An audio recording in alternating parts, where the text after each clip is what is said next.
Welcome back. We're talking about the global vision outlined by Chinese President Xi Jinping during his trip to Switzerland this week. Joining us is Sourabh Gupta. He is with the Institute for China-America Studies.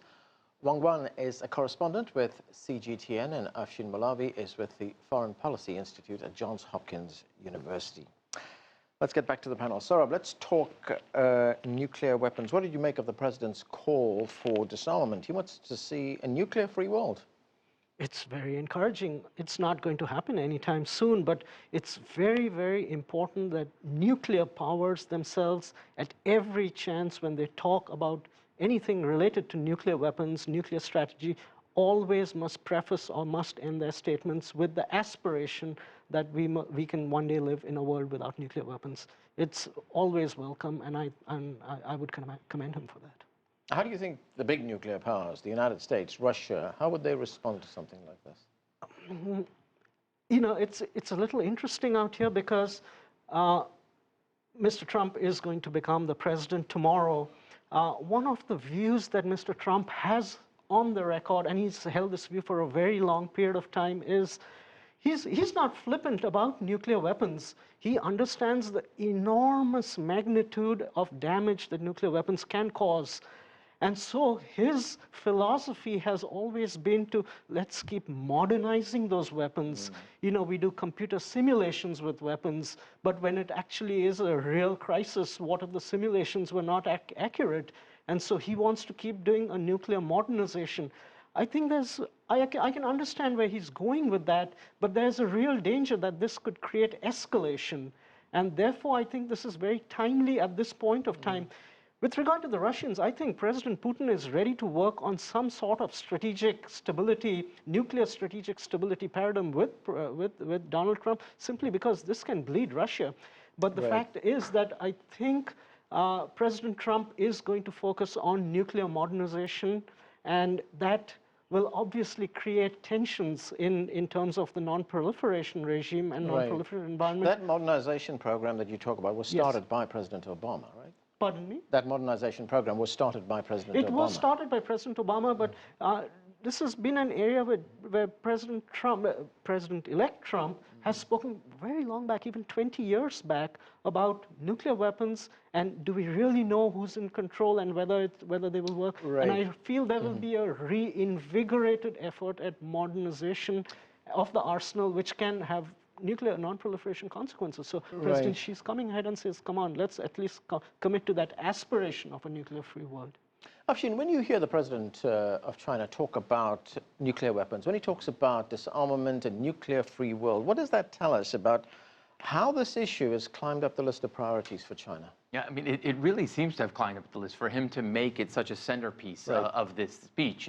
But, you know, and I agree with Sourabh in the sense that certainly it's an important aspirational statement to make. To answer your question about, you know, what the reaction is going to be in the United States or elsewhere, there will be no reaction. I mean, and as Sourabh noted, we're not going to see nuclear disarmament anytime soon.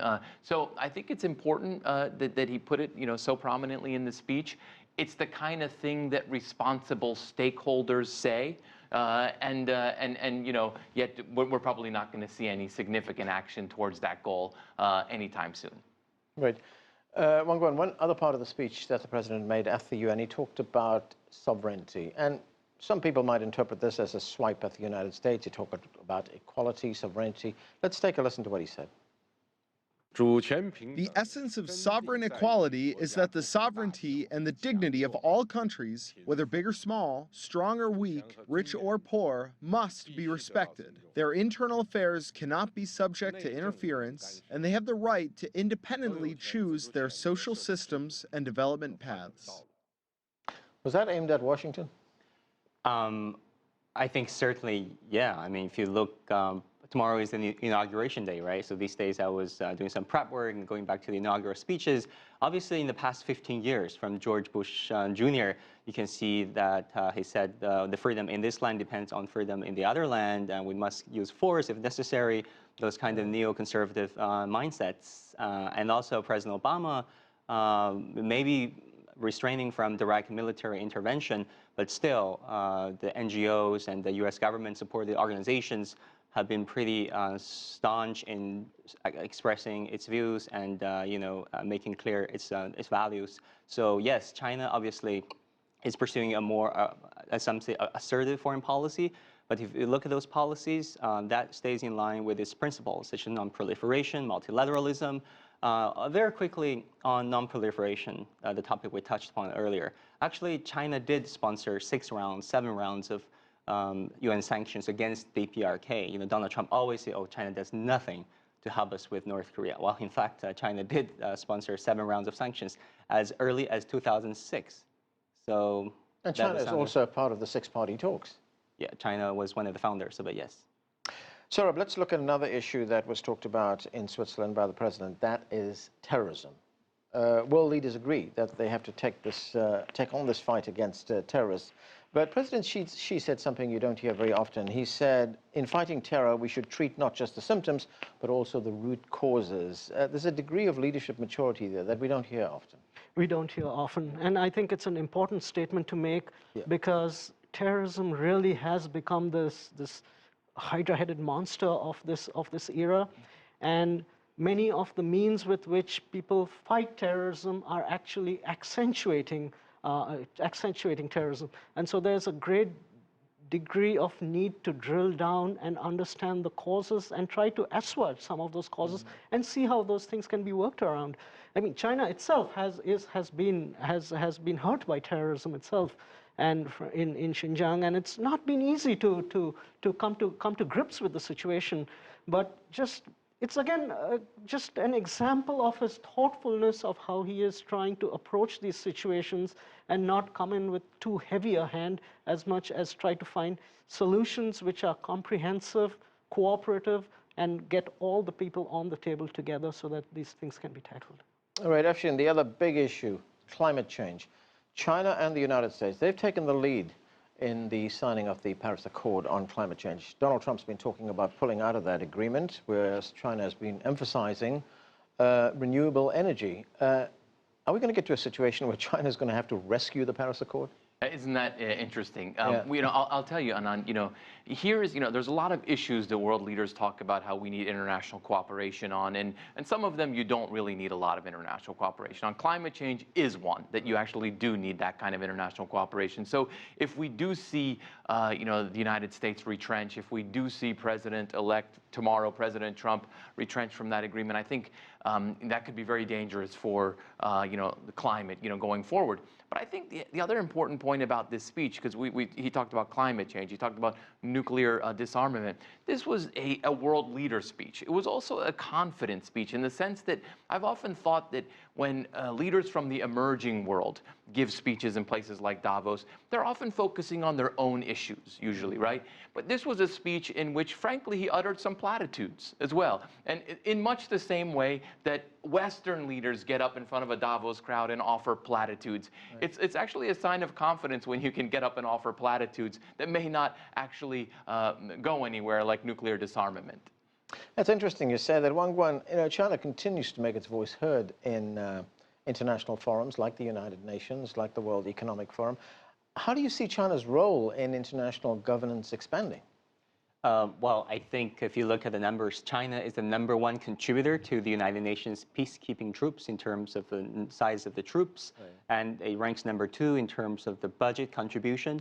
He has sent missions to Somalia, to South Sudan, to the Arab world, as well as to the Western Hemisphere.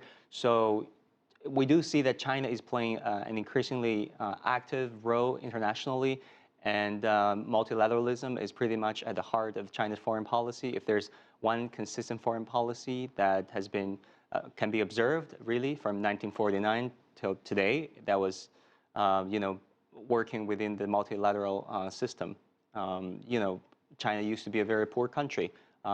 It stuck to it because, maybe because it had no choice. But right now, President Xi said China still believes in this system. In that, you cannot, it's not a matter of how to divide the pie, but really to make the pie bigger. Sourabh, President Xi spoke on a wide range of issues in Switzerland. Of course, we are talking here on the eve of the inauguration of Donald Trump. How do you think the relationship between Donald Trump's administration and China is going to evolve? There's obviously going to be turbulence in the initial period, and that might even go, it won't be just short-term, it can be medium-term turbulence. But I have a niggling sense of confidence, not a very strong sense, but a niggling sense of confidence that Donald Trump will realize that there are so many problems in the world, and America also has so many issues to tackle with, that it does not need unnecessary problems added to it and unnecessary challenges added to it. US-China relations, if they are good, can begin to address many of these challenges rather than compounding them. And I think he is going to come to terms with that fact, as most American presidents, as all American presidents since 1971 have. It's just going to be a little bit more of a turbulent journey given the baggage that he has come into the presidency with. All right, I guess we look at these sensational headlines about there being confrontation between China and the United States, but when we look just beyond that, I mean, look who he's appointed as ambassador to China, Terry Branstad, seasoned China hand. That tells us a lot, doesn't it? Yeah. And it does tell a lot. And I've seen also, previously also, Donald Trump is not unhinged from reality. He has his particular means of communication, but he knows how the world functions and how it works. He doesn't have that policy savvy, unfortunately, and I don't know how the depth of that savviness in his own team also. So he might be working with a bunch of not very good policy ideas, but I'm hoping that there's something which productive can come out in the long term from this relationship. Okay, that's where we have to leave it, gentlemen. Thanks to all of you for being with us. That's it for this edition of The Heat, but the conversation continues online. Join us on CGTN America's Facebook page to comment on this or any other show, or chat with us on Twitter at CGTN America. I'm Anand Naidu in Washington, D.C. Thanks for being with us.